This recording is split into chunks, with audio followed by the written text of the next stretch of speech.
सद्गुरु साईनाथ महाराज की जय।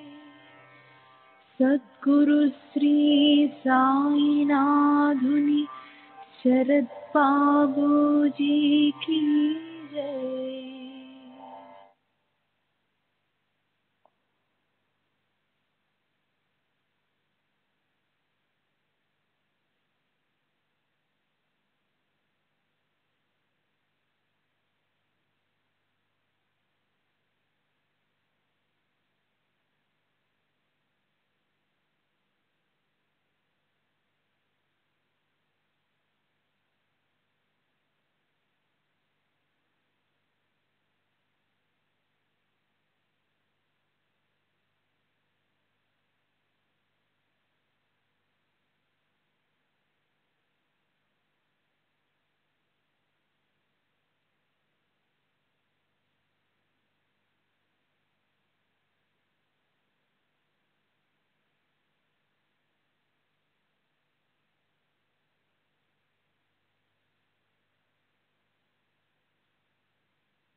श्री सच्चिदानंद सद्गुरु साईनाथ महाराज की जय। सद्गुरु श्री साईनाथुनि शरद बाबूजी की जय।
श्री सच्चिदानंद सद्गुरु साईनाथ महाराज की जय।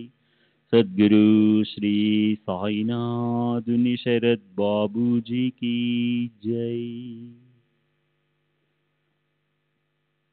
శ్రీ సాయి భక్త అనుభవ సంహిత జీజీ నార్కే నిన్నటి తరువాయి జూన్ 4వ తేదీ 1936న చెప్పిన విషయాలు. 1914 ప్రాంతంలో హార్దాకు చెందిన ఒక శ్రీమంతుడైన వృద్ధుడు ఒక ఆమెతో కలిసి షిరిడి వచ్చాడు. అతను క్షయవ్యాధితో బాధపడుతున్నాడు.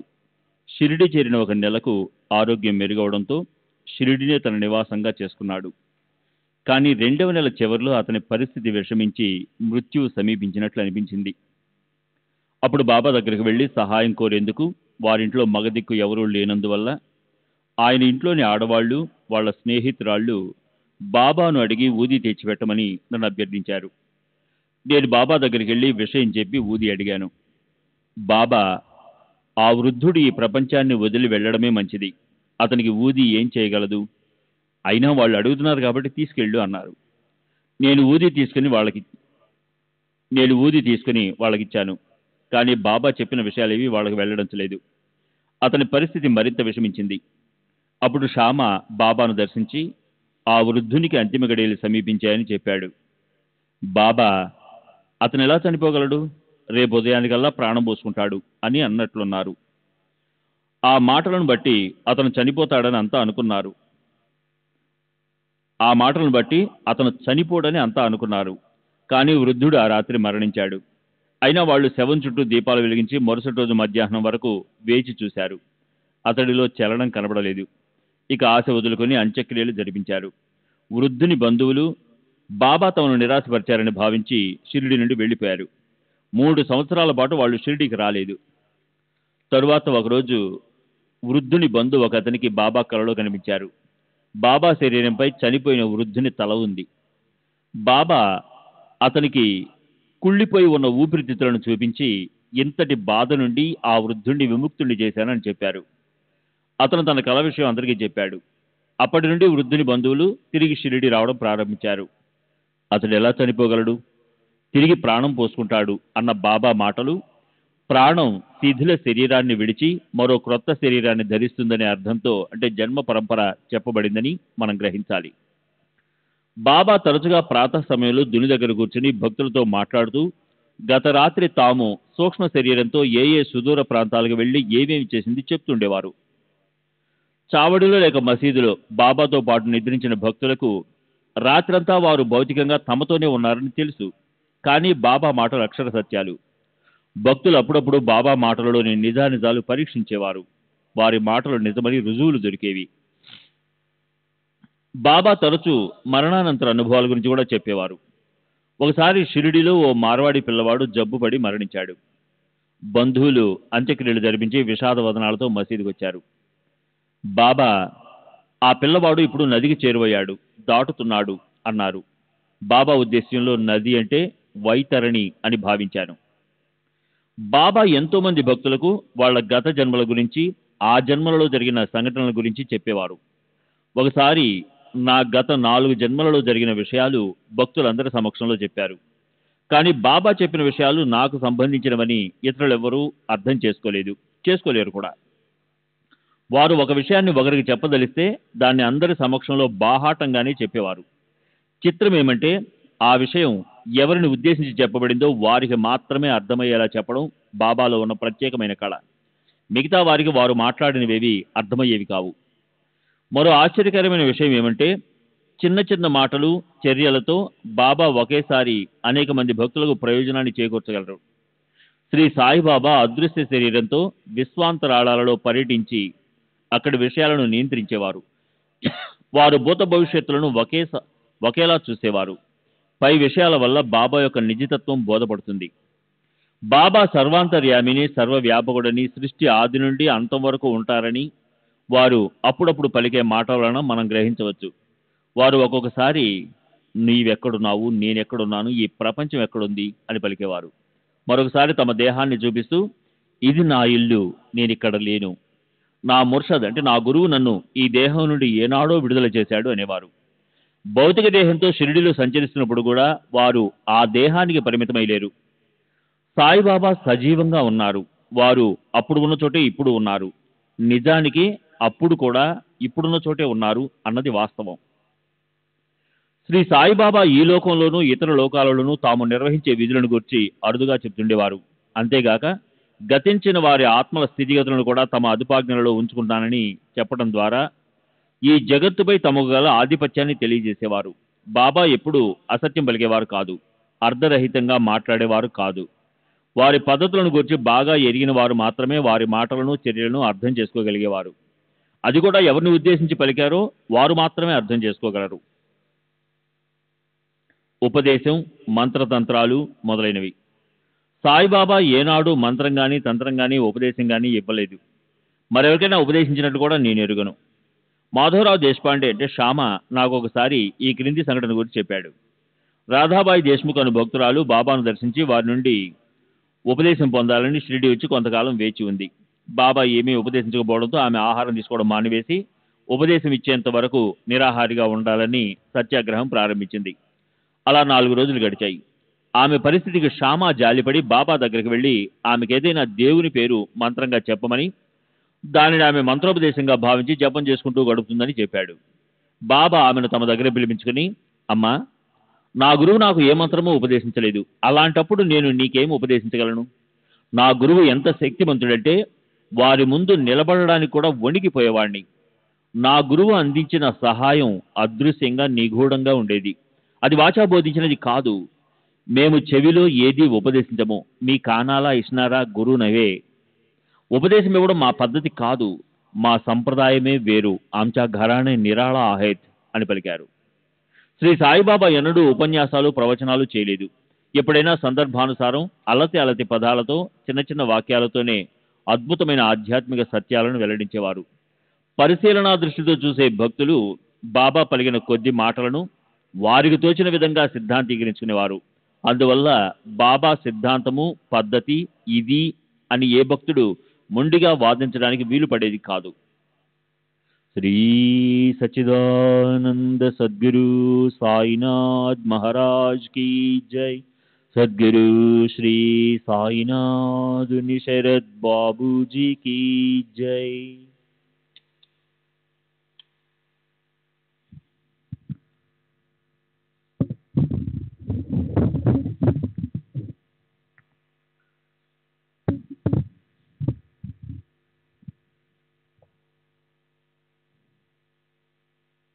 జీవిత లక్ష్యము, పురుషార్థము. మోక్షమే లక్ష్యమని బాబా ఎవరికైనా చెప్పారా? పోని వివేక వైరాగ్యాలని అలవర్చుకోమని చెప్పారా? అలాంటి మాటలు వారి నోటి గుండా నేనెప్పుడు విని ఎరగను. భగవంతుని చేరటమే లక్ష్యము. సప్త సముద్రాలను, లోకాలను దాటి దేవుని చేరుకోవాలి. అల్లా మిళానాల సప్త సముద్ర నిహాల కరణ. భవబంధాలను దాటిపోవాలి, బేడా పార్ కారణ అనేవారు. బాబా ఎన్నడూ మాయ, ప్రపంచము, మిథ్య వంటి సిద్ధాంతాల గురించి మాట్లాడలేదు. ఇహపరలోకాల సత్యాలను గ్రహించి ఆ రెంటిలోనూ సాధ్యమైనంత లబ్ధిని పొందాలని చెప్పేవారు. కర్మ, పునర్జన్మ. కర్మ సిద్ధాంతము, పునర్జన్మల గురించి బాబా పలుమార్లు ప్రస్తావిస్తూ ఉండేవారు.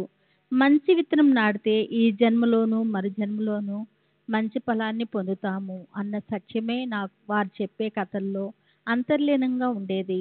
వారు తరచూ ఎందరో భక్తుల గత జన్మల వృత్తాంతాలను, అప్పుడప్పుడు కొందరి భక్తుల రాబో జన్మల గురించి చెప్పేవారు. బాబాతో ఉన్న వారెవరికి పరలోకాల ఉనికి గురించి కానీ, ఈ జన్మలో చేసిన పాపపుణ్యాల ఫలితాలు ఆ లోకాలలో అనుభవించే విషయం కానీ, మరణించిన తర్వాత మన అస్తిత్వం గురించి కానీ ఎట్టి సందేహం ఉండేది కాదు. ఇవన్నీ హిందూ మత విశ్వాసాలకు, సిద్ధాంతాలకు సంబంధించిన విషయాలు. ఇక బాబా ఏ మతానికి చెందిన వారన్న విషయానికి వస్తే, నాకు తెలిసినంత వరకు వారెన్నడూ తాము ప్రత్యేకించి ఒక కులానికి, జాతికి, మతానికి చెందిన వారమని చెప్పలేదు. బాబా వీటన్నిటికీ అతీతులు. కానీ బాబా ప్రస్తావించిన విషయాలు, ఆయన చర్యలు ఆయనకు హిందూ మతంతో గల సంబంధాన్ని తెలియబరుస్తున్నాయి. మా గురువు బ్రాహ్మణుడు, మాజా గురు బ్రాహ్మణ్ హే అని బాబా చెప్పడం నేను విన్నాను. హిందూ మతము బ్రాహ్మణుల పట్ల బాబా దృక్పథము. భగవద్గీత, భావార్థ రామాయణము, ఏకనాథ్ భాగవతం, పంచదశి, యోగ వాసిష్టము, పురాణాలు మొదలగు వాటిపై బాబాకు అమిత గౌరవము. పై గ్రంథాల్లోని విషయాలు తరచూ ఉదాహరిస్తుండేవారు. జ్ఞానదేవుని హారతి మొదలైన వెంటనే బాబా సావధానులై కూర్చొని పూజ్యభావంతో చేతులు జోడించి కనులు మూసుకునేవారు. ఒకసారి పంచదశం గురించి కాబట్టేతో, ఇది మా ఖజానా, ఏతో మహమారా ఖజానా హై అని చెప్పడం నేను విన్నాను. అంటే అందులోని విషయాలు మన ఆధ్యాత్మిక ప్రగతికి అతి విలువైనవని వారి భావము. బాబాకు యోగ వాసిష్టం అంటే ఎంతో గౌరవము. ఆ విషయం నా స్వనుభవంతో నాకు తెలుసు. నేను బాబా దగ్గరకు వచ్చిన మొదటి రోజుల్లో, అంటే 1914లో బాబా నన్ను చాలాసార్లు 15 రూపాయల దక్షిణ అడిగేవారు. నా దగ్గర డబ్బు లేదని ఆయనకు బాగా తెలుసు. అందుకని ఒకసారి ఆయన సన్నిధిలో నేను ఒక్కడనే ఉన్నప్పుడు, బాబా, నా దగ్గర బైకం లేదని మీకు తెలుసు కదా, అయినా 15 రూపాయల దక్షిణ ఇమ్మని అడుగుతారు ఎందుకు అని అడిగాను. దానికి బాబా, నీ దగ్గర డబ్బు లేదని నాకు తెలుసు, కానీ నీవు ఇప్పుడు యోగ వాసిష్టం చదువుతున్నావు కదూ, అందులో ప్రస్తుతము నువ్వు చదువుతుండే భాగము చాలా ముఖ్యమైనది. అందులో నుండి 15 రూపాయలు నాకు దక్షిణ ఇవ్వు అన్నారు. నిజమే. అప్పుడు నేను యోగ వాసిష్టమే చదువుతున్నాను. ఆ గ్రంథంలో నుండి డబ్బులు తీసుకోవటం అంటే అందులోని విలువైన బోధను గ్రహించడం అన్నమాట. అందులో నుండి తీసిన పైకాన్ని బాబాకు దక్షిణగా సమర్పించడం అంటే ఆ గ్రంథంలో నుండి గ్రహించిన సత్యాలను నా హృదయంలో అంతర్యామిగా ఆసీనుడై ఉన్న బాబాకు సమర్పించి వాటిని హృదయగతం చేసుకోవటం. శ్రీరాముడు, శ్రీకృష్ణుడు అంటే బాబాకు చాలా గౌరవము.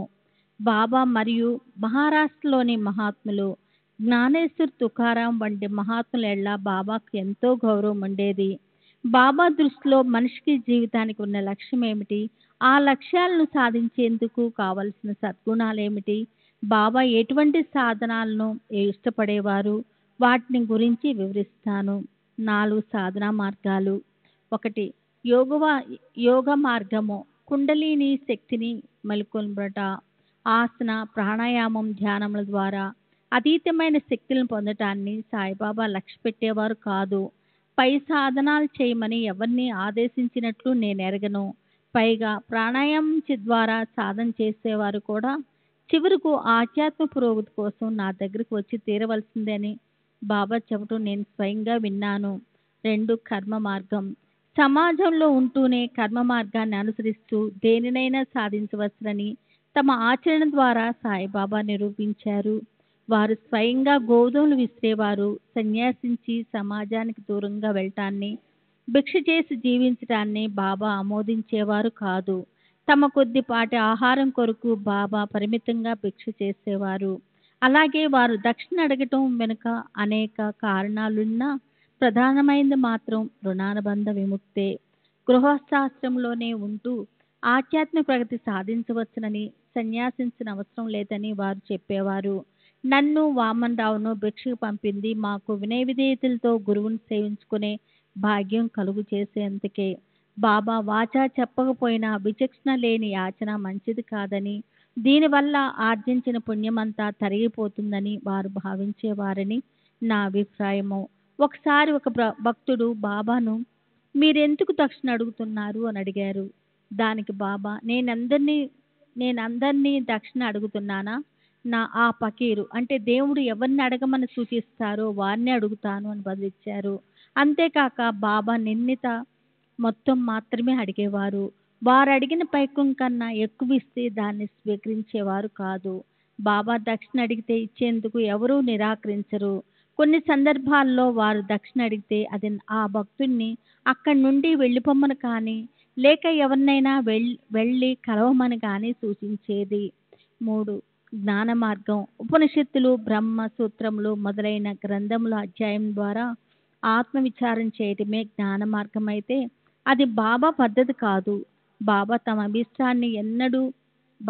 అభిష్టాన్ని ఎప్పుడూ వ్యక్తపరచలేదు. అయితే తమ భక్తులు తామంతట వారుగా అవ్వాలని బాబా ఆకాంక్ష అని బాబా ఆచరణ ద్వారా భక్తులు గ్రహించాలి. వారి జ్ఞానము, అనుభవము నిత్య సత్యములు. ఈ లోకానికే కాక ఇతర లోకాలన్నిటికీ వ్యాపించి ఉన్న వారి ఎరుక భూత భవిష్యత్ వర్తమానాలకు కూడా విస్తరించి ఉంటుంది. వారు అనేక ఆకర్షణల మధ్య నివసిస్తూనే వాటన్నిటికీ అతీతులై ఉండేవారు. బాబా ఆచరించి చూపిన నిష్కామ కర్మ వైరాగ్యాలే ఎవరినైనా భగవంతుని వైపుకు నడిపిస్తాయి. 4. భక్తి మార్గము. ఇతర మహాత్ముల వలె సాయిబాబా కూడా భక్తి మార్గాన్నే బోధించారు. భక్తి మార్గంలో దేవుణ్ణి అనన్యంగా ప్రేమించుట, సేవించుట, ఆజ్ఞపాలన మొదలైనవి ప్రధాన అంశములు. గురుభక్తి ద్వారా దైవభక్తిని పెంపొందించుకోవాలని బాబా ఆచరించి ప్రబోధించిన మార్గము విశిష్టమైనది. గురువునే దైవంగా భావించి గురువులోనే భగవంతుని చూస్తూ గురువు ద్వారానే దైవాన్ని చేరుకుంటూ గురువే దైవం అని గుర్తించటం భక్తి మార్గం. శ్రీ సచ్చిదానంద సద్గురు సాయినాథ్ మహారాజ్ కీ జై. సద్గురు శ్రీ సాయినాథ్ శరద్ బాబూజీ కీ జై. బాబా యొక్క గురువు. బాబా యొక్క గురువు వృత్తాంతం ఎవరికి తెలియదు. నా గురువు బ్రాహ్మణుడు, మాజా గురు బ్రాహ్మణ్ ఆహే అని బాబా చెప్పడం నేను విన్నాను. నిజమైన బ్రాహ్మణులపై బాబాకు గౌరవభావం ఉండేది. బ్రాహ్మణులు వారి సత్కర్మల వలన ఎక్కువ పైసలు సంపాదిస్తారు అని బాబా చెప్పేవారు. పైసా అంటే పుణ్యమని వారి భావం. శిష్యులకు భక్తులకు తేడా ఉంది. గురువు తన శిష్యునితో సన్నిహిత సంబంధం కలిగి ఉండి అతని బాధ్యతలన్నీ భరిస్తాడు. కానీ భక్తునితో గురువుకు అలాంటి బంధం ఉండదు. అతను చేసే పాపకర్మలను భరించవలసిన అవసరమూ ఉండదు. శిష్యుడు తన గురువును సేవించుకుంటూ వారి ఆజ్ఞలను శిరసా వహించి తూచా తప్పకుండా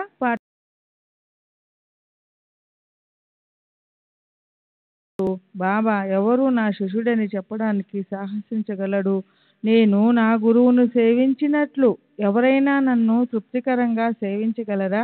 నా గురువును సమీపించడానికే నేను వణికిపోయేవాణ్ణి అనేవారు. బాబాకు అనేక మంది భక్తులున్నారు. బాబా తమ భక్తులను ప్రేమగా చూసేవారు, ప్రోత్సహించేవారు, రక్షించేవారు. తమ ఆచరణ ద్వారా కొన్ని సంజ్ఞల ద్వారా వారికి సూచనలు, ఆదేశాలు ఇచ్చేవారు. వాచా బోధించడం వారి సాంప్రదాయం కాదు. ఒక్కొక్కసారి కొందరిని నీతి కథల ద్వారా, మరికొందరిని ఆదేశాల ద్వారా ఉద్ధరించినప్పటికీ బాబా సాంప్రదాయమే భక్తులపై అధిక ప్రభావం చూపేది. బాబా సాంప్రదాయం ప్రకారం గురువుకు శరణాగతి చెందేందుకు వారి పాదాలను ఆశ్రయించిన భక్తుడు తప్పనిసరిగా స్వచ్ఛంగా సత్ప్రవర్తనతో ఉండాలి. జప ధ్యానాలతో పని లేదు. జపం, ధ్యానం వంటి మరో సంబంధ సాధనాలు చేస్తున్నప్పుడు నేను చేస్తున్నాను అన్న స్ఫురణే అవరోధం. కాబట్టి వివిధ రకాలుగా వ్యక్తమయ్యే అహాన్ని మన మనసు నుండి పూర్తిగా తుడిచివేయాలి. అలా సర్వస్వ శరణాగతి పొందిన శిష్యుడు మాత్రమే గురువును చేరుకుంటాడు. గురు సన్నిధిలో అతను చేరవలసినది ఏదీ ఉండదు. గురువెప్పుడు ఏది బోధించరు. తమ శక్తిని ప్రసరింపజేస్తారు. సంపూర్ణ శరణాగతి చెందిన ఆత్మ తనలో ప్రసరింపజేయబడిన ఆ శక్తిని పూర్తిగా గ్రహించినప్పుడు అహం నశిస్తుంది. కానీ మన బుద్ధి స్వశక్తిపై ఆధారపడడం, తన అభిప్రాయాన్ని దృఢంగా సమర్థించుకోవడం మొదలైన వివిధ రూపాలైన అహం పై శక్తిని అడ్డుకుంటుంది. పరిశీలనా దృష్టితో బాబాను దర్శించిన వారందరూ ఈ గొప్ప సత్యాన్ని గమనించి ఉంటారు. అందుకే కొందరు భక్తులతో బాబా నీవు నా వద్ద ఊరికే కూర్చో, చేయవలసినదంతా నేనే చేస్తానని చెప్పేవారు. అయితే బాబా అనుగ్రహం పొందడానికి మునుముందుగా కావాల్సినది వారిపై పూర్తి విశ్వాసం. ఒక్కసారే బాబాను దర్శించి వారి సమక్షంలో కొద్ది సమయం మాత్రమే గడిపిన భక్తులకు కూడా వారు ఆ నమ్మకాన్ని కలుగజేస్తారు. బాబా ఒక్కొక్క భక్తునికి ఒక్కొక్క రీతిలో అనుభవాలు, నిదర్శనాలు ప్రసాదిస్తారు. తద్వారా వారి అంతర్యామ్యత్వము, సర్వవ్యాపకత, త్రికాల జ్ఞానత చూసిన భక్తులకు అప్పటికప్పుడు వారిపై విశ్వాసం ఏర్పడుతుంది. అయితే భక్తులు కేవలం విశ్వాసం మీద మాత్రమే ఆధారపడవలసిన పని లేదు. తాము ఆధ్యాత్మికంగా, ప్రాపంచికంగా పొందిన లబ్ధి మరియు సర్వకాల సర్వావస్థల యందు బాబా కృపాదృష్టిలో సంరక్షణలో ఉన్నామన్న ఎరుక భక్తులను ముందుకు నడిపిస్తాయి. సమస్త జగత్తును తమ ఆధీనంలో ఉంచుకొని ఇహపర లోకాలలో మన విధానాన్ని నిర్ణయించే మహాశక్తి శ్రీ సాయిబాబా. కాబట్టి గురువు యొక్క కృపకు పాత్రుడైనందుకు భక్తునికి ముందుగా కావలసినవి సత్ప్రవర్తన, పవిత్రత, నిరాడంబరత, సద్బుద్ధి, ఆపై ప్రగాఢ విశ్వాసంతోనూ నిష్కపటంతోనూ మెలిగి గురువు ప్రసాదించు అనుభవాల సోపానాలను అధిరోహిస్తూ ఆధ్యాత్మిక ప్రగతిలో ఉన్నత శిఖరాలను చేరుకోవాలి. నేను ఒక్క అడుగు ముందుకు వేయగలిగితే చాలు అనే దృక్పథమే సరి అయినది. అంతేగాని మన జీవిత గమ్యం కొరకు తత్వశాస్త్రం, వేదాంత విచారము మొదలైన జటిలమైన సిద్ధాంతాలను పరిశోధించవలసిన అవసరం లేదు. వాటిని పరిష్కరించుకోవడానికి కావలసిన సమర్థత మనకు లేదు.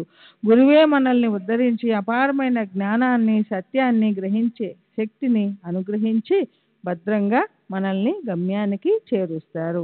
పైన చెప్పిన విషయాలన్నీ బాబా ఏకదాటిగా చెప్పలేదు. బాబా ఆచరణ, వారు భక్తులతో వ్యవహరించిన పద్ధతులు, అప్పుడప్పుడు వారి నోటి నుండి వెలువడిన మాటలు మొదలైన వాటి నుండి నేను గ్రహించిన విషయాలను సంకలనం చేశాను. నా అభిప్రాయం ప్రకారం ఏ విషయాలను ఆస్వాదించి ఆనందించాలో, వేటిని విడిచిపెట్టాలో తెలుసుకోకుండా కేవలం వివేక వైరాగ్యాలను గూర్చి చర్చించడం బుద్ధిహీనత. ఆచరణ, అనుభవం లేకుండా కేవలం పుస్తక పరిజ్ఞానంతో మాట్లాడడం ఆత్మవంచనే గాక ఇతరులను కూడా వంచడమే అవుతుంది. నేను కుక్కలోను, పందిలోను, పిల్లిలోను ఉన్నాను అని బాబా అన్నప్పుడు వారు ఆయా ప్రాణులలో తామే ఉన్నట్లు అవి పొందే అనుభవాలను గూర్చి పలికేవారని తెలుస్తుంది. కొందరు ఈ విషయాన్ని మేము భగవద్గీతలో చదివాము కాబట్టి దానిని నిజమని నమ్ముతాము అని చెప్తారు. కానీ ఏ విషయాన్నైనా అనుభవించి తెలుసుకోకుండా చెబితే అది వంచనే అవుతుంది. బాబా యొక్క గొప్పతనము, వారి నిజతత్వము నాకు ఒక సంఘటన ద్వారా క్షుణ్ణంగా అర్థమయ్యింది. భక్తులు భావిస్తున్నట్లు బాబా దైవమని నేను నా అనుభవాల ద్వారా తెలుసుకున్నాను. కానీ వారు భౌతిక దేహం ధరించి కొన్ని పరిమితులకు లోబడి మానవ మాతృని వలె కూడా మెలుగుతున్నారు కదా. అందువల్ల వారిలో దైవత్వం, మానవ తత్వం రెండూ సమ్మిళితమై ఉంటాయి అన్న నా అభిప్రాయంతో షిరిడీలో ఉన్న కొందరు మిత్రులు ఏకీభవించలేదు. వారికి బాబా దైవ స్వరూపులే. శ్రీకృష్ణుడు ద్వారకాలో ఉన్నప్పుడు ఆ ద్వీపంలో 6 కోట్ల మంది నివసించేవారని భక్తులు చెప్పారు. నేను దానిని ఖండించి అది వాస్తవం కాదని, ఇప్పటి విశాల భారతదేశంలోని జనాభా 33 కోట్లు మాత్రమే అయినా జనం ఒకరి మీద ఒకరు నడుస్తున్నట్లు ఉంటుంది. అలాంటప్పుడు ఆ ద్వీపంలో అంతమంది ఉండడానికి అవకాశమే లేదని చెప్పాను. నా వాదన భక్తులకు నచ్చలేదు. ఈ విషయం బాబా చెప్తే నమ్ముతావా అని వాళ్ళు నన్ను అడిగారు. నమ్ముతానని చెప్పాను. అందరం కలిసి బాబా దగ్గరికి వెళ్ళాము. మాధవరావు మరికొందరు భక్తులు బాబాను ఈ విషయం అడిగారు. భక్తులు: బాబా, పురాణాలు నిజమేనా? బాబా: నిజమే. భక్తులు: శ్రీరాముడు, శ్రీకృష్ణుని గురించి మీ అభిప్రాయం ఏమిటి? బాబా: వారు గొప్ప మహాత్ములు, భగవంతుని అవతారాలు.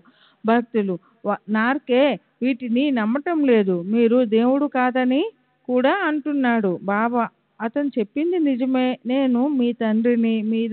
మీరలా మాట్లాడకూడదు. మీరు మీ సకల శ్రేయస్సును నా నుండి పొందవలసి ఉంది.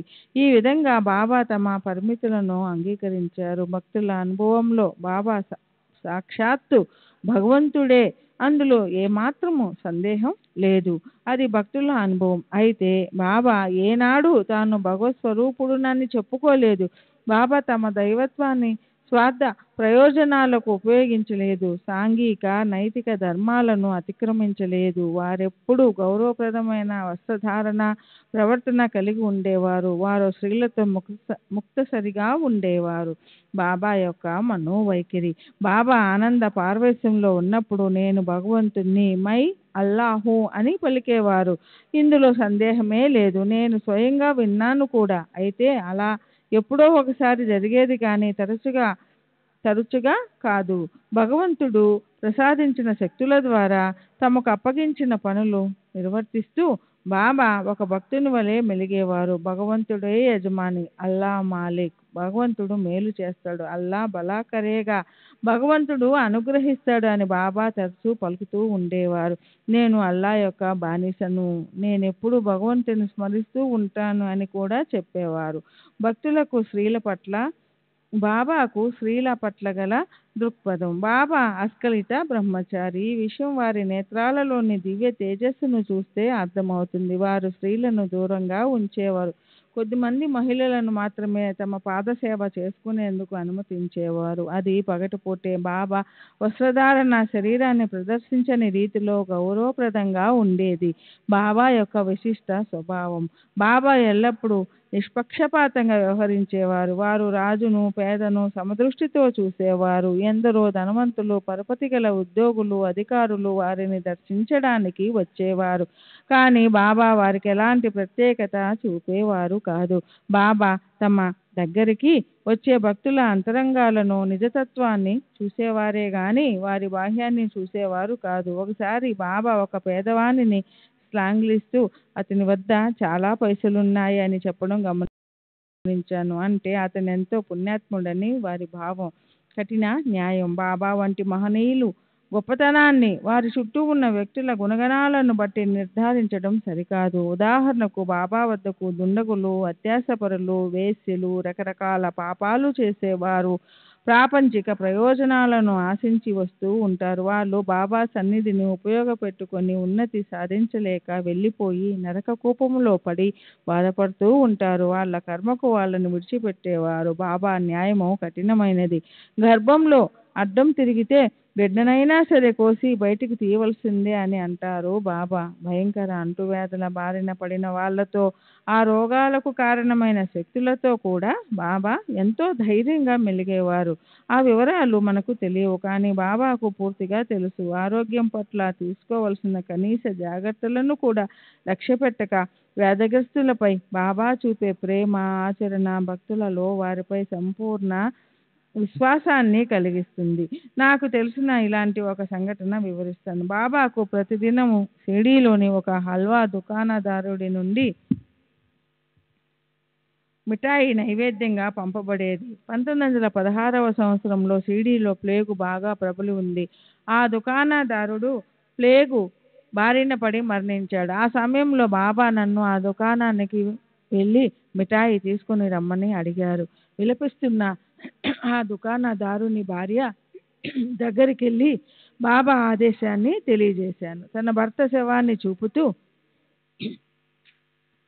తీసుకోదలిస్తే అల్మారా నుండి మిఠాయి తీసుకోవచ్చని ఆమె చెప్పింది. దాని వలన నేను మిగిలిన వారు ప్లేగు బారిన పడతానేమోనని భయంతో వణికిపోతూనే మిఠాయి తీసుకొచ్చాను. దానిని నైవేద్యంగా పెట్టి అందరికీ పంచాము. బాబా నాతో, నీవు షిరిడీలో ఉంటే మరణిస్తావని, షిరిడీ విడిచిపెడితే సురక్షితంగా ఉంటావని అనుకుంటున్నావా? కానీ అలా జరగదు. మరణించవలసిన వారే మరణిస్తారు, రక్షింపబడవలసిన వారు రక్షింపబడతారు అన్నారు. షిరిడీలో కలరా వ్యాధి వ్యాపించి ఉన్నప్పుడు కూడా బాబా నాకు ఇలాగే ధైర్యం చెప్పారు. కుష్ఠరోగులు బాబా పాదాలు మర్దన చేసేవారు.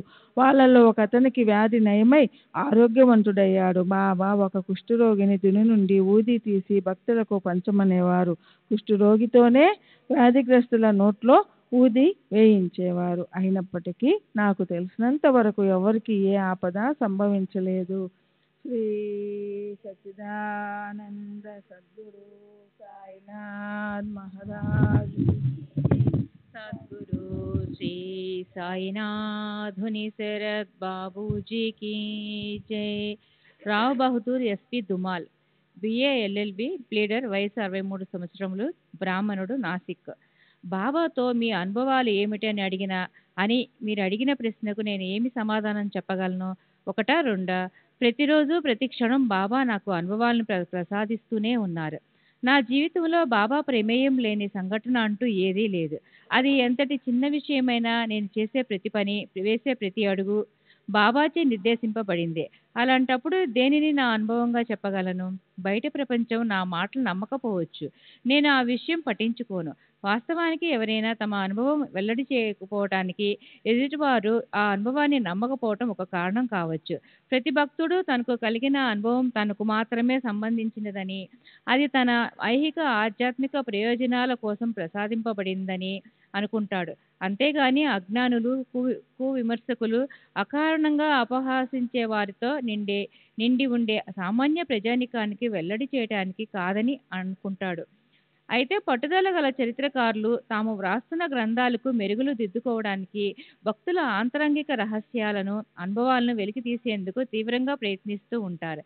కానీ గోప్యంగా ఉంచుకున్న తన అనుభవం వ్యక్తం చేసేటప్పుడు ఆ అనుభవం యొక్క జీవం, సారము నాశనమైపోతుందని భక్తుడు భావిస్తాడు. శరీర ధర్మశాస్త్రజ్ఞుడు ప్రాణమున్న జీవిని అణువణువు పరీక్షించదలిచి తనకు కావలసిన భాగాలను కోసి మైక్రోస్కోప్లో పెట్టి పరీక్షిస్తాడు.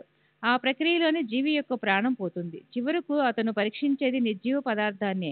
బాబాని గురించి తెలుసుకోవాలంటే స్వయంగా బాబా ఇచ్చే అనుభవాలను పొంది తెలుసుకోవటం ఉత్తమమైన మార్గం. బాబా ఎక్కడికి వెళ్ళలేదు. వారు ఇప్పటికీ జీవించే ఉన్నారు. మహాసమాధి ముందు కన్నా ఇప్పుడు తమ కర్తవ్యాన్ని మరింత ముమ్మరంగా నిర్వహిస్తున్నారు. శ్రద్ధగల వారికి ఈనాటికి వారి సన్నిధి అనుభవైక వైద్యం. కానీ అలా శ్రద్ధను పెంపొందించుకోకుండా ఇతరుల అనుభవాలను తెలుసుకోవాలని ప్రయత్నించినప్పుడు ఒక వ్యక్తి నుండి మరొక వ్యక్తికి అనుభవాలు చేరే క్రమంలో వాటిలోని భావ ప్రకటన అస్పష్టమవుతుంది. శక్తి తరిగిపోయి బలహీనమవుతుంది.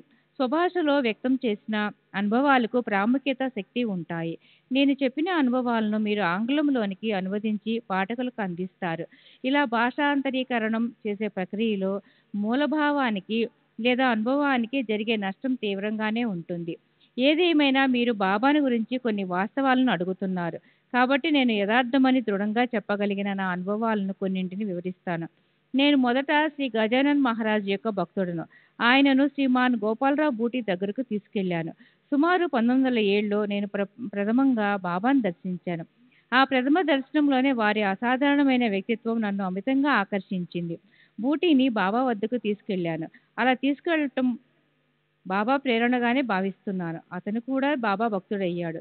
అతను నిర్మించిన భవంతిలోనే బాబా భౌతిక దేహం సమాధి చేయబడింది. అది ఈనాడు సమాధి మందిరంగా రూపొంది ఎందరో భక్తులు బాబాను పూజించుకోవటానికి అవకాశం ఏర్పడింది. అతను బాబాకు చేసిన సేవల్లో అది చిరస్మరణీయమైనది. శ్రీ సచ్చిదానంద సద్గురు సాయినాథ్ మహారాజ్ కి సాయినాథ్ శరత్ బాబూజీ కి జై. బాబాతో నా అనుభవాలు ఇవి అని చెప్పడానికి సాధ్యం కాదు. ఎందుకంటే నా జీవితంలోని ప్రతి చర్య, ప్రతి సంఘటన బాబాచే మలచబడింది. బాబా తత్వాన్ని నాలాంటి భక్తులకు వారు చేసిన, ఇంకా చేస్తున్న సహాయాన్ని తెలియజేసే బాబా చర్యలను, ప్రబోధాన్ని మీతో పంచుకుంటాను. ఒకసారి బాబా నాతో, నిన్ను అడుగడుగునా కాపాడుతున్నాను, లేకుంటే నీకేమయ్యేదో ఆ భగవంతునికే ఎరుక అన్నారు. అది అతిశయోక్తి కాదు. మరోసారి మేమిద్దరమే ఉన్నప్పుడు బాబా, బావు నాకు రాత్రంతా నిద్ర పట్టలేదు. నేను, ఎందుకు బాబా? బాబా, రాత్రంతా నీ గురించే ఆలోచిస్తూ ఉన్నాను.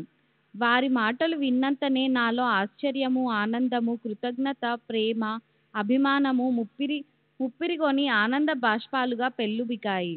వారికి నాపై ఎంత ప్రేమున్నదో, నా కోసం ఎంత శ్రమ తీసుకున్నారో. నేను ఎప్పుడూ బాబా గురించి ఆలోచిస్తున్నట్లే వారు కూడా నా గురించి ఆలోచించేవారు. కానీ నా ఆలోచన ప్రేమతో నిండి ఉన్నప్పటికీ అది శక్తి లేనిది, వారికి నిజమైన సేవ చేసుకోలేనిది. బాబా నాపై చూపే ప్రేమలో అతీతమైన శక్తి ఉండి అడుగడుగునా నన్ను కాపాడుతూ ఉండేది. వారు త్రికాలజ్ఞులు కాబట్టి నేను చేసే ప్రతి పని, వేసే ప్రతి అడుగు సరి అయినదో కాదో తెలుసుకొని సరి అయిన మార్గంలో నడిపించేవారు. నన్ను సర్వదా జాగరూకతతో గమనిస్తూ రాబోయే ప్రమాదాల నుండి కాపాడి నాకు మంచి జరిగేటట్లు చూసేవారు. ఈ విషయాన్ని రుజువు చేసేందుకు ఎన్నో నిదర్శనాలున్నాయి. నేను పొందుతున్న మేలు ఏదైనా అది బాబా ప్రసాదించినదే. దీనిని ఇతరులు నమ్మకపోవచ్చు. కానీ బాబా నాకు సహాయపడిన కొన్ని సందర్భాలు ఎంత స్పష్టమైనవంటే, సరైన దృక్పథం గల జిజ్ఞాసువులెవరైనా బాబా మాటల్లోని, నా మాటల్లోని సత్యాన్ని అంగీకరిస్తారు. బాబాకు నేను తరచూ జాబులు వ్రాస్తుండేవాడిని. మాధవరావు దేశపాండే వాటిని బాబాకు చదివి వినిపించి వారు చెప్పిన విధంగా నాకు సమాధానాలను వ్రాస్తుండేవాడు. బాబా సశరీరులుగా ఉన్నప్పుడు కూడా కొన్ని సందర్భాలలో నా సమస్యల పరిష్కారానికై బాబాను ప్రార్థించి పటం ముందు చీటీలు వేసేవాడిని. ఆ చీటీలో వచ్చిన దానిని బాబా ఆదేశంగా భావించి పాటించేవాడిని. బాబా మహాసమాధి అనంతరం కూడా ఇదే పద్ధతిని కొనసాగిస్తున్నాను. ఇది సమాజానికి శాస్త్ర విరుద్ధంగా, అవివేకంగా అనిపించినప్పటికీ దానినే తూచా తప్పకుండా పాటిస్తున్నాను. ఈ పద్ధతి ద్వారా బాబా నాకు ఇచ్చిన ఆదేశాలు ఎప్పుడూ శ్రేయోదాయకంగానే ఉండేవి. ఆరోగ్యపరమైన విషయాలు. నాసిక్ మెయిన్ రోడ్డులోనున్న మా పూర్వీకుల ఇంట్లోనే నా జీవితాంతం నివసించాను. ఒకసారి నాసిక్లో ప్లేగు వ్యాధి ప్రబలింది. మా ఇంట్లో కూడా చచ్చిన ఎలుకలు కనిపించాయి. వెంటనే ఈ విషయం ఉత్తరం ద్వారా బాబాకు తెలియజేశాను. నేను బాబా ఆదేశం లేనిదే ఏ పని చేసేవాడిని కాదు. సదా వారి రక్షణలో ఉన్నందువల్ల వారి సమాధానం వచ్చే వరకు ఆ ఇంట్లోనే గడపడం క్షేమమని భావించి అక్కడే ఉన్నాను. నేను వేసే ప్రతి అడుగులోనూ తాము మార్గదర్శకత్వం వహిస్తున్నామని బాబా చెప్పే ఉన్నారు. నాకు బాబా మాటలపై సంపూర్ణ విశ్వాసం ఉంది. నాసిక్లోనూ ఇతర ప్రదేశాలలోనూ జరగబోయే సంఘటనలు సర్వము బాబాకు తెలుసు. ఒక పసిబిడ్డలా బాబాపై ఆధారపడిన నాకు ఎటువంటి హాని కలగకుండా కాపాడుతున్నది నా నమ్మకం. గత 29 సంవత్సరాలుగా నేను వారిపై పెట్టుకున్న ఈ నమ్మకం ఏ ఒక్క విషయంలోనూ వమ్ము కాలేదు. శ్రీ సచ్చిదానంద సద్గురు సాయినాథ్ మహారాజ్ కీ జై. సద్గురు శ్రీ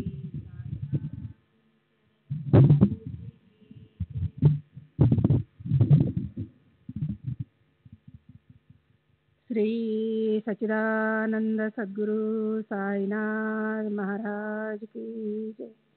సద్గురు శ్రీ సాయినాథ్ శరద్ బాబూజీ కీ జై.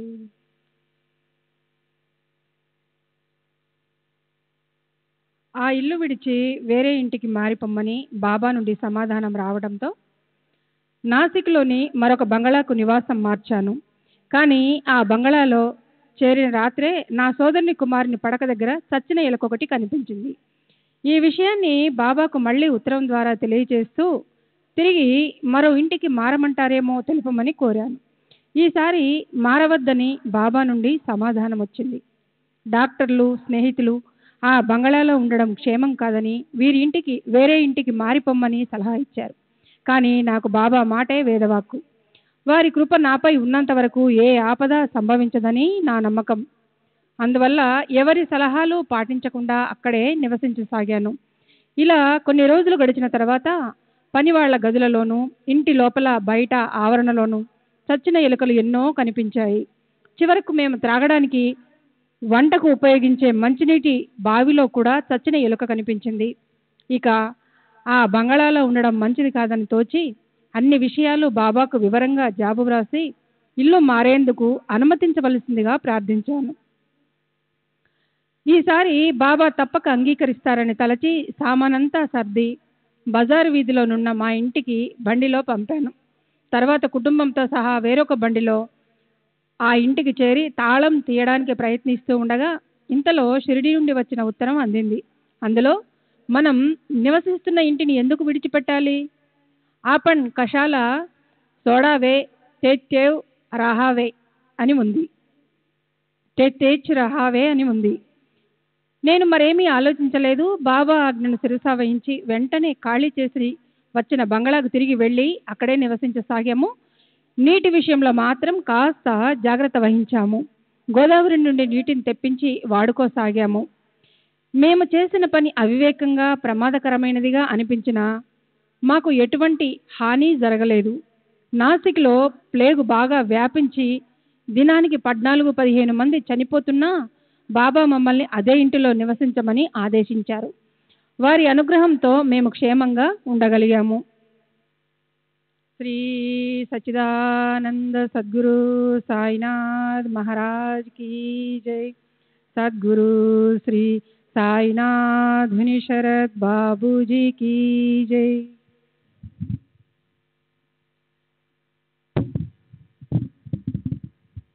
శ్రీ సచ్చిదానంద సద్గురు సాయినాథ్ మహారాజ్ కీ జై.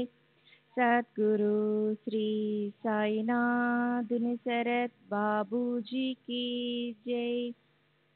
నా యందు బాబా అనుగ్రహం ప్రాపంచిక విషయాలకే పరిమితం కాలేదు. 1909లో నా భార్య మరణించింది. ఆమె ఆత్మశాంతి కోసం ప్రతి నెల మాసికం పెట్టేవాడిని. 6వ మాసికం పెట్టవలసిన సమయం ఆసన్నమయ్యింది. అప్పుడు బాబా, ఈసారి మాసికం షిరిడీలో పెట్టు, నీ భార్యకు సద్గతి ప్రసాదిస్తాను అన్నారు. వారి మాట ప్రకారమే 6వ మాసికం షిరిడీలో పెట్టాను. బాబా 15 రూపాయలు దక్షిణ అడిగారు. నేను సమర్పించాను. బాబా మాటలపై నాకు అచంచల విశ్వాసం ఉంది. వారి మాటలు అక్షర సత్యాలని అనేక రుజువులు దొరికినందువల్ల ఆయన పట్ల నా విశ్వాసం ఎంతో దృఢపడింది. అది నేను రుజువుపరచలేని విషయాల పట్ల కూడా నమ్మకం ఏర్పడడానికి దోహదం చేసింది. అందువల్ల బాబా అనుగ్రహంతో నా భార్య సద్గతి పొందింది అని నేను సంపూర్ణంగా నమ్ముతున్నాను. అప్పటికి నా వయసు 36 సంవత్సరాలు. ఆరోగ్యంగా ఉన్నాను. పేరున్న న్యాయవాదిని. దానికి తోడు మాకు సంతానం లేకుండా నా భార్య చనిపోయినందువల్ల నా స్నేహితులు, బంధువులు నన్ను ద్వితీయ వివాహం చేసుకోమని ఒత్తిడి చేయసాగారు. వీరిలో నాగ్పూర్కు చెందిన న్యాయవాది మా మామగారైన రావ్ బహదూర్ బాపురావ్ దాదా కింకేరి కూడా ఉన్నారు. బాబా అనుమతి లేనిదే నేను ఏ పని చేయనని మా మామగారికి చెప్పాను. అందువల్ల ఆయన నన్ను షిరిడీ తీసుకెళ్లారు. ముందు ఆయనొక్కరే లోనికి వెళ్ళి బాబాతో మాట్లాడి 5 నిమిషాల్లో తిరిగి వచ్చారు. బాబా కళ్ళలో విముఖత కనిపించిందని, వారి ఆజ్ఞ లేకుండా ద్వితీయ వివాహం చేసుకోవద్దని మా మామగారు నాకు చెప్పారు. బాబా అనుజ్ఞకు విరుద్ధంగా నేను ఏనాడు నడుచుకోలేదు. ఈనాటి వరకు బాబా నా వివాహానికి సమ్మతించలేదు. దాంతో నా జీవితమంతా ఆనందమయ ఒంటరితనంతోనే గడిపాను. నేను ప్రాపంచిక జీవితంలో సాధించిన విజయాలు ఎనలేనివి. వృత్తిపరంగా నా విజయ పరంపరలు మకుటాయమానమైనవి. నేను ఆర్థికంగా ఎంతో ఎదిగాను. దానికి నేను చెల్లిస్తున్న ఆదాయపు పన్నే నిదర్శనం. ఇదంతా బాబా అనుగ్రహంతోనే సాధ్యమయ్యింది. ఇన్ని విజయాలు సాధించినప్పటికీ వారు నన్ను ప్రాపంచిక బంధాల నుండి దూరంగా ఉండేట్లు చేశారు. బాబా నాకు విజయవంతమైన ఐహిక జీవితం ప్రసాదించిన తరువాత పారమార్థిక విషయాల వైపు నా దృష్టిని మరలించారు. వారి చర్యలు నిగూఢాలు, అనూహ్యాలు నా ప్రాపంచిక పారమార్థిక విషయాల పట్ల చింత లేకుండా చేసి వారి చెంత శరణాగతి పొందడానికి వారి ఆదేశం అందిన వెనువెంటనే అన్నీ వదిలి వెళ్లేందుకు నన్ను సమాయత్తపరిచారు. బాబా అనుమతితో నేను ప్రజోపయోగ కార్యాలు చేపట్టాను. వీటినన్నింటిలో బాబా యొక్క అద్భుత సహాయం కనిపిస్తుంది. కొన్ని సంఘటనలు నమ్మశక్యం కానివిగా ఉన్నందువల్ల వాటిని మీకు చెప్పడానికి సందేహించాను. కానీ నేను ఇతరుల నమ్మకాలను, అపనమ్మకాలను పట్టించుకోను. మీరు వాస్తవాలు చెప్పమన్నారు కాబట్టి నా అనుభవాలను జరిగినవి జరిగినట్లుగా చెబుతున్నాను.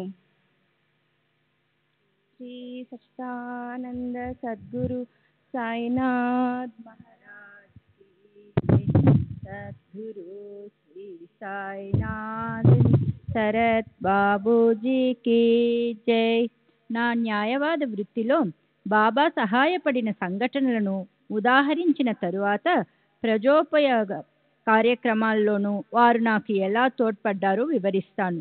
సుమారు 20-25 సంవత్సరాలకు పూర్వం షిరిడి నుండి ఒక క్రిమినల్ కేసు వచ్చింది. చాలా గ్రామాలలో మాదిరిగానే షిరిడీలో కూడా పార్టీ తగాదాలు, ముఠా కక్షలు ఉండేవి. ఒక మార్వాడి స్త్రీని దౌర్జన్యం చేసి ఆమె గౌరవానికి భంగం కలిగించారు అన్న నేర ఆరోపణపై బాబా సేవకుడైన రఘుని మరో 5గురిని అరెస్టు చేశారు. ఆ నేరాన్ని ప్రత్యక్షంగా చూసిన సాక్షులు చాలా మంది ఉన్నట్లు చూపించారు. న్యాయమూర్తి వాళ్ళకి 6 నెలల కారాగార శిక్ష విధించారు. తాత్యాకోతే పాటిల్కు వీళ్లపై ప్రత్యేకమైన అభిమానం, జాలి ఉన్నాయి. వాళ్లను ఎలాగైనా విడుదల చేయించాలని తలచి న్యాయమూర్తి ఇచ్చిన తీర్పు పత్రాలను తీసుకుని అప్పుడు షిరిడీలో ఉన్న ప్రముఖ న్యాయవాదులైన దీక్షిత్, కాపర్డే మరియు మెజిస్ట్రేటుగా రిటైర్ అయిన హెచ్వి సాటే తదితరుల వద్దకు వెళ్లారు. వారందరూ ఆ ప్రతులను చదివి తీర్పు చాలా బలంగా ఉందని, అప్పీలు చేసిన ప్రయోజనం స్వల్పమేనని చెప్పారు. తాత్యా బాబాను ఆశ్రయించాడు. బాబా బావు దగ్గరికి పేపర్లు తీసుకుపో అని ఆదేశించడంతో తీర్పు ప్రతులతో తాత్యా నాసిక్ వచ్చి నన్ను కలిశాడు. వాటిని చదివిన నాకు నిరాశ కలిగింది. అప్పీలు చేసిన కేసు గెలిచే అవకాశం కొంచెం కూడా కనపడలేదు. అందువల్ల దీనిని బొంబాయికి గాని, అహ్మద్నగర్లో ఉన్న ప్రముఖ న్యాయవాదుల దగ్గరికి గాని తీసుకెళ్లితే మంచిదని తాత్యాకు సూచించాను. కానీ తాత్యా నాకు బాబా ఆదేశాన్ని గుర్తు చేయడంతో ఇక ఆ విషయంలో నా బాధ్యత గాని, నాకు మరో మార్గం గాని ఏమీ లేదని అర్థమైంది. నేను మాట్లాడకుండా కేసును పరిశీలించి అప్పీలు పిటిషన్ వ్రాసి డిస్ట్రిక్ట్ మెజిస్ట్రేట్ ఇంటికి తీసుకెళ్లాను. ఆయన అదేమీ చదవకుండా విషయమేమిటో తెలపమని అడిగారు. కేసు విషయం క్లుప్తంగా వివరించాను. ఆయన అంతా విని, నిందితులపై కేసు చాలా బలంగా ఉన్నట్లు కనిపిస్తుందే, దీనిపై నీ అభిప్రాయం ఏమిటి అని అడిగారు. అసలు ఆ కేసు, అంతమంది సాక్షులు, వీటన్నింటికి ముఖ్య కారణం గ్రామంలోని ముఠా తగాదాలని, వాటి వల్లే నేరం ఆరోపించబడిందని చెప్పాను. నువ్వు అలాగే అనుకుంటున్నావా అని మెజిస్ట్రేట్ అడిగారు. అనుకోవడం కాదు, అలాగే జరిగిందని నేను ప్రగాఢంగా నమ్ముతున్నట్లు జవాబు చెప్పాను. మెజిస్ట్రేట్ ఇంకేమీ ఆలోచించలేదు. నేను వ్రాసి తెచ్చిన అప్పీలు పిటిషన్పై వాస్తవాలను ప్రస్తావిస్తూ తీర్పు రాశారు. నిందితులను విడుదల చేస్తున్నట్లు చెప్పారు. ఆ తరువాత మెజిస్ట్రేటు, మీ షిరిడి సాయిబాబా ఎలాంటి వారు? వారు హిందువా, ముస్లిమా? వారు మీకేమి బోధిస్తారు అని అడిగారు. సాయిబాబా హిందువు కాదు, ముస్లిము కాదు, ఈ రెండింటికి అతీతులు అని జవాబిచ్చాను. వారు బోధించేది ఏమిటో నేను వివరించలేనని, స్వయంగా వారిని దర్శించి తెలుసుకోవాలని చెప్పాను. వీలు చూసుకుని సాయిబాబాను దర్శిస్తానని మెజిస్ట్రేట్ నాకు మాట ఇచ్చారు. వాస్తవానికి ఆ తరువాత వేసవిలో ఒక రోజున ఆయన బాబాను దర్శించాలని షిరిడీ బయలుదేరి, ఎండ తీవ్రంగా ఉండటంతో కోపర్గాం నుండి వెనుదిరిగారు. కేసు పూర్వాపరాలు, క్రింది కోర్టు తీర్పు పరిశీలించకుండా, పోలీసులకు, పబ్లిక్ ప్రాసిక్యూటర్కు నోటీసులు ఇవ్వకుండా ముద్దాయిలను విడుదల చేయాలన్న ఆయన నిర్ణయం, ఆ వెంటనే బాబాను గురించి అడగడం, ఇదంతా బాబా మహిమ వలనే జరిగింది అనడానికి నిదర్శనం. ఆ విషయాన్ని ఈ క్రింద సంఘటన బలపరుస్తుంది. శ్రీ సచ్చిదానంద సద్గురు సాయినాథ్ మహారాజ్ కీ జై. సద్గురు శ్రీ సాయినాథ్ శరద్ బాబూజీ కీ జై.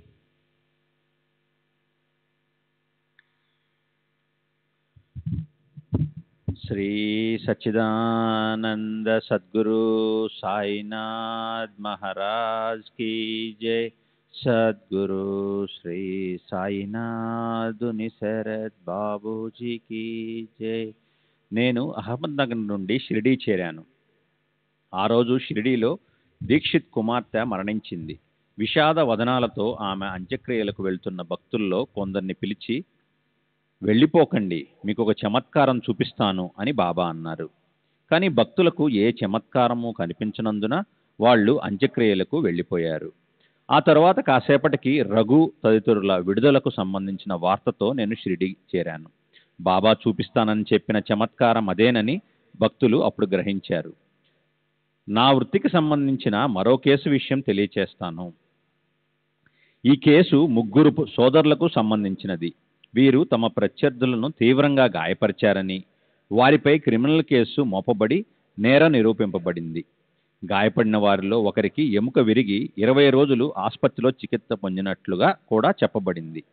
పై ముగ్గురి తరపున నేను వాదించటానికి ఒప్పుకొని అప్పీల్ మెమో తయారు చేసుకుని ముందు జామీనుకు ప్రయత్నించాను. కేసు బలంగా ఉన్నందున నిందితులకు జామీను ఇవ్వటానికి వీలుపడదని సెషన్స్ కోర్టు న్యాయమూర్తి చెప్పాడు. నేను ఒక్కసారి బాబాను స్మరించుకొని జడ్జి వైపు తిరిగి, ప్రాసిక్యూషన్ వారు చెప్పిన విషయం నమ్మశక్యంగా లేదని, ఎముక విరిగిందని చెప్పబడుతున్న ధ్రువపత్రం ఏ డిగ్రీలు, సర్టిఫికేట్లు లేని ఒక నాటు వైద్యుడిచే ఇవ్వబడిందని చెప్పాను. మరియు నిందితులు ముగ్గురు రైతులని, వ్యవసాయమే వారి జీవనాధారమని, వాళ్ళు జైల్లో కూర్చుంటే వ్యవసాయం దెబ్బతింటుందని చెబుతూ, వాళ్లపై శిక్ష ఖాయమైతే వాళ్ళని అప్పుడు జైలుకు పంపవచ్చని వాదించాను. వెంటనే న్యాయమూర్తి జామీను మంజూరు చేశాడు. కొద్ది రోజుల తర్వాత కేసు విచారణకు వచ్చింది. నేను వాదించబోయేది ఖైదీలను విడుదల చేసేందుకా లేక కేవలం క్షమాభిక్ష కొరకా అని పబ్లిక్ ప్రాసిక్యూటర్ నన్ను అడిగాడు. క్షమాభిక్షకైతే తాను వ్యతిరేకించనన్నాడు. తీర్పు బలంగా ఉన్నప్పటికీ బాబాపై భారం వేసి ఖైదీల విడుదల కోసమే వాదిస్తానని చెప్పాను. శ్రీ సచ్చిదానంద సద్గురు సాయినాథ్ మహారాజ్ కి జై. సద్గురు శ్రీ సాయినాథ్.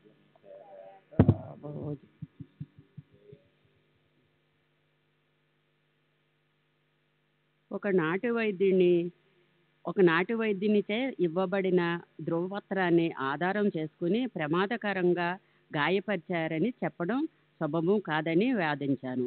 నేను శిక్ష రద్దు కొరకు వాదించడం మొదలుపెట్టిన చివరికి సాధ్యమైనంత వరకు శిక్షను తగ్గించమని న్యాయమూర్తిని వేడుకున్నాను.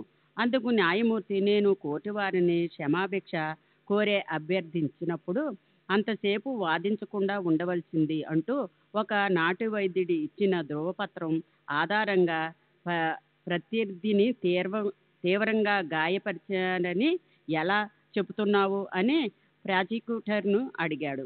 ప్రత్యర్థి 20 రోజులు చికిత్స పొందాడు కదా అని ప్రాసిక్యూటరు జవాబు చెప్పాడు. అప్పుడు న్యాయమూర్తి, నీ వాదన 3వ తరగతి మెజిస్ట్రేటు ముందు ప్రవేశపెట్టదగినది. నీవు సెషన్స్ కోర్టు న్యాయమూర్తి ముందు వాదిస్తున్నావు అన్న విషయం మర్చిపోయావు అని గద్దించాడు. దీని తరువాత ప్రాసిక్యూటరు మౌనం వహించాడు. దాంతో వాదన ముగిసింది. న్యాయమూర్తి అప్పీలుదారులు విడుదల చేశాడు. ఉన్న ప్రజా సంబంధత కార్యక్రమాల గురించి మొదట చెప్పవలసింది ఏమిటంటే, నేను నాసిక్ జిల్లా లోకల్ బోర్డు అనాధికారిగా అధ్యక్షునిగా ప్రభుత్వంచే నియమింపబడ్డాను. ఆ పదవిని నేను 1/11/1917 నుండి 13/5/1925 వరకు నిర్వహించాను. ఆ పదవిలో ఉన్నప్పుడు వేల కొలది సంతకాలు స్వయంగా నా సంతకంతో తయారు చేయబడిన స్టాంపు ఉపయోగించకుండా పెట్టవలసి వచ్చేది. దీనికి రోజుల్లో చాలా సమయం కేటాయించవలసి వచ్చేది. దీని ఫలితంగా నా న్యాయవాది వృత్తికి సమయం దొరకక అది బాగా కుంటుపడింది. నేను కట్టే ఆదాయపు పన్ను 260 రూపాయల నుండి 0కు పడిపోయిందంటే నా సంపాదన ఎంత తరిగిపోయిందో తెలుసుకోవచ్చు. కానీ ఈ నా త్యాగానికి గుర్తింపుగా 1927లో నాకు రావు బహదూర్ అనే బిరుదు ప్రదానం చేయబడింది. అది ఏమంత పెద్ద గుర్తింపు కాకపోయినా దానికి తగిన ప్రాధాన్యత దానికుంది కదా. బాబాపై భారం వేసి నా పని నేను నిర్వహించుకుంటూ పోయాను. ప్రతిరోజు జవాను ఆఫీసు పేర్లను తెచ్చి నా టేబుల్పై ఉంచేవాడు. ఒక్కొక్క పేరుపై నేను సంతకం పెడుతుంటే జవాను ఆ సంతకాన్ని బాల్టింగ్ పేరుతో అద్ది పక్కన పెడుతూ ఉండాలి. ఇలా పేర్లన్నిటిపై సంతకాలు పెట్టడానికి చాలా సమయం పట్టేది. ఒకరోజు నేను సంతకాలు పెట్టడానికి ఉపక్రమించాను. ఇంతలో నాకు బాగా తెలిసిన, నేను గౌరవించే ఒక వ్యక్తి నన్ను కలవడానికి వచ్చాడు. సంతకాల పని మరుసటి ఉదయానికి వాయిదా వేసి అతనితో అర్ధరాత్రి వరకు మాట్లాడుతూ గడిపాను. తరువాత జవాను భోజనానికి పంపి నేను నిద్రపోయాను. మరునాటి ఉదయం ఊరు వెళ్ళవలసి పని ఉండి పేపర్లపై సంతకాలు పెట్టకుండా ఆఫీసుకు పంపాను. తిరిగి రాత్రికి కానీ రాలేకపోయాను. యథావిధిగా సంతకాలు చెయ్యనందుకు కూర్చున్నప్పుడు ఆ రోజు తాలూకా పేపర్లు మాత్రమే కనిపించాయి. ముందు రోజు సంతకాలు చేయని పేపర్లను తెప్పించి చూస్తే వాటిపైన నా సంతకాలున్నాయి. ఆశ్చర్యం!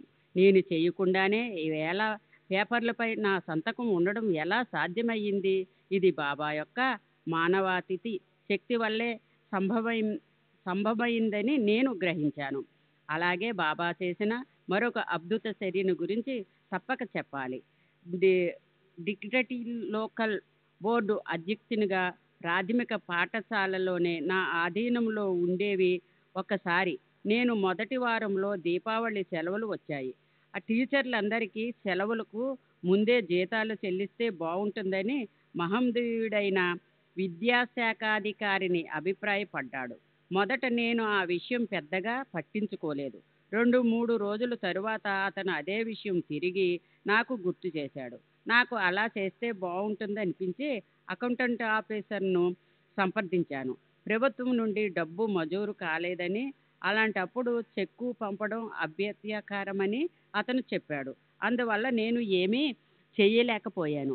మరలా విద్యాశాఖాధికారి ఆ విషయాన్ని నా ముందుంచడంతో నేను అతని అభిప్రాయంతో ఏకీభవించి బాబా అనుమతి కోరదలిచాను. 2 చీటీలు వ్రాసి బాబా పటం ముందుంచి ఒకదాన్ని తీయించాను. జీతాలు చెల్లించమనే చీటీ వచ్చింది. నేను వెంటనే చెక్కు రాయించి బ్యాంకుకు పంపి డబ్బు తెప్పించి టీచర్లందరికీ జీతాలు ఇచ్చాము. దీపావళి పర్వదినానికి ముందు జీతాలు ఇచ్చినందుకు అందరూ సంతోషించారు. అయితే అకౌంటెంట్ ఆఫీసరు అభ్యంతరాన్ని తోసిపుచ్చి చెక్కు కాలేదు. ఆ తరువాత చాలా కాలానికి జరిగిన అటెండెంట్లో ఈ విషయంపై అభ్యంతరం లేవనెత్తారు. దానికి భవిష్యత్తులో అలా జరగకుండా ఉండేందుకు గుర్తుంచుకోవడమైనదని అని నేను జవాబు రాసి పంపాను. అది అంతటితో సంశించిపోయింది. శ్రీ సచ్చిదానంద సద్గురు సాయినాథ్ మహారాజ్ కి జై. సద్గురు శ్రీ సాయినాథ్ శరద్ బాబూజీ की जय.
श्री सच्चिदानंद सद्गुरु साईनाथ महाराज की जय.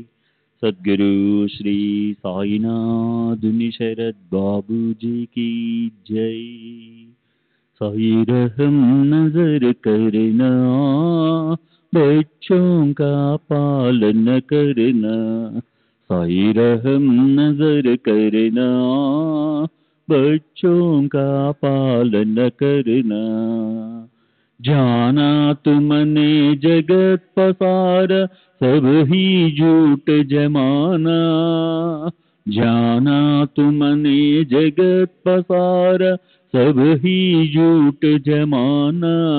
साई रहम नजर करना, बच्चों का पालन करना. साई रहम नजर करना, बच्चों का पालन करना. मैं अंधा हूँ बंधा आपका, मुझसे पद दिखलाना. मैं अंधा हूँ बंधा आपका, मुझसे पद दिखलाना. साई रहम नजर करना, बच्चों का पालन करना. साई रहम नजर करना, बच्चों का पालन करना. दासगणों कहे अब क्या बोलूं, थक गई मेरी रसना. दासगणों कहे अब क्या बोलूं, थक गई मेरी रसना. साई रहम नजर करना, बच्चों का पालन करना. साई रहम नजर करना, बच्चों का पालन करना. रहमो नजर करो अब मोरे साई, तुम बिना नहीं मुझे माँ बाप बाई। रहमो नजर करो मैं अंधा हूँ बंदा तुम्हारा, मैं अंधा हूँ बंदा तुम्हारा, मैं ना जानू, मैं ना जानू, मैं ना जानू अल्लाह इलाही। रहमो नजर करो, रहमो नजर करो अब मोरे साई, तुम बिना नहीं मुझे माँ बाप बाई। रहमो नजर करो काली जमाना मैंने गमाया, काली जमाना मैंने गमाया, साथी आखिर का, साथी आखिर का, साथी आखिर का तुम बिना कोई। रहमो नजर करो, रहमो नजर करो अब मोरे साई, तुम बिना नहीं मुझे माँ बाप बाई। रहमो नजर करो अपने मस्जिद का झाड़ू गड़ो है, अपने मस्जिद का झाड़ू गड़ो है, मालिक हमारे, मालिक हमारे, मालिक हमारे तुम बाबा साई। रहमो नजर करो, रहमो नजर करो अब मोरे साई, तुम बिना नहीं मुझे माँ बाप बाई।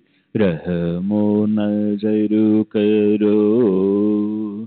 श्री सच्चिदानंद सद्गुरु साईनाथ महाराज की जय। सद्गुरु श्री साईनाथ निशरद बाबू जी की जय।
श्री सच्चिदानंद सद्गुरु साईनाथ महाराज की जय।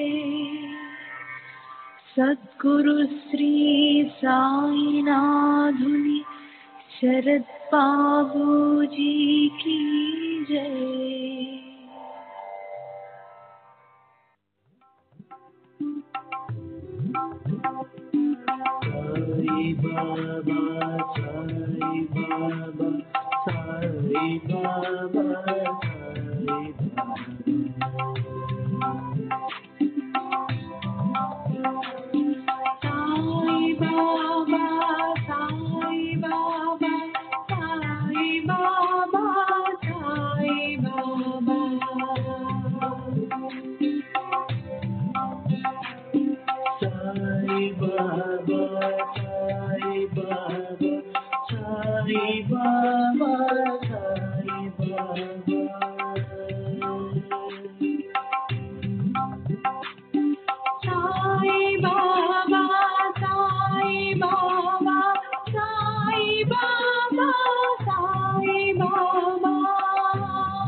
Baba.